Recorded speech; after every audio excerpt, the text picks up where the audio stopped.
Hello everybody, today I wanted to make a video to tell you my process for creating my Burn Bright patches. These are the first embroidered patch I've ever made and I really had a lot of fun with them.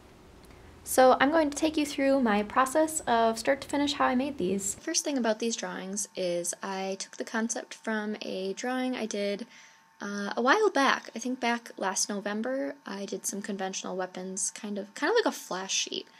And I really liked a couple of the designs and I wanted to rework them, and I knew I wanted to make stickers out of them. I didn't know I wanted to make a patch out of them yet, but that came a little bit later. So the first thing I did was kind of rework some of those older designs, getting the drawings down and choosing a color palette for them.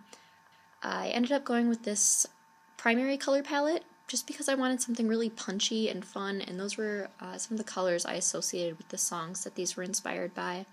These videos are just little time lapses of me working on a couple of them.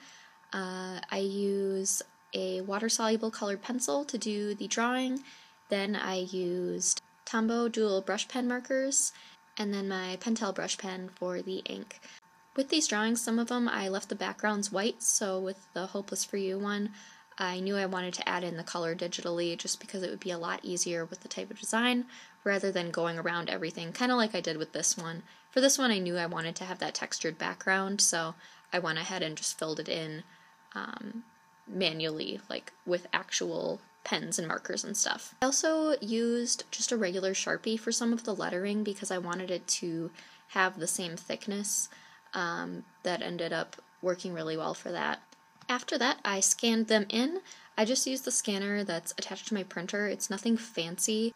If you need a tutorial for how to scan something, there's other resources for that, so I'm sure you can find something. So once I'm in Photoshop, there's a couple things I want to do with my drawings. The first thing is just get them onto a separate canvas because I did scan them in 2 at a time just to save some time. So I went ahead and did that, and then I opened up a levels layer. And this I use to get the whitest white and the blackest black of my drawing, so it kind of adjusts everything for you. You can see how much it jumps from being kind of dull to being really full and contrasty looking. I would just make a couple adjustments from there, just kind of play around in Photoshop until you kind of get what you're looking for.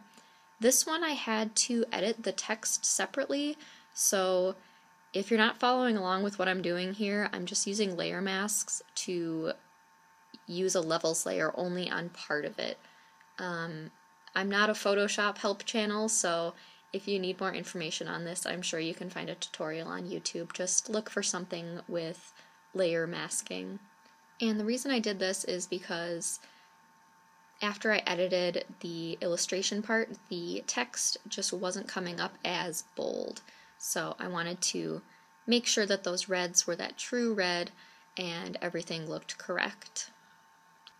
After that, I took the healing brush tool and I just went through and cleaned up any specks or dots or dust and debris from the scanner. Also, any little problems I had with my drawing itself. There were a couple things where it's like, that just doesn't quite look right, or the ink didn't get filled in all the way.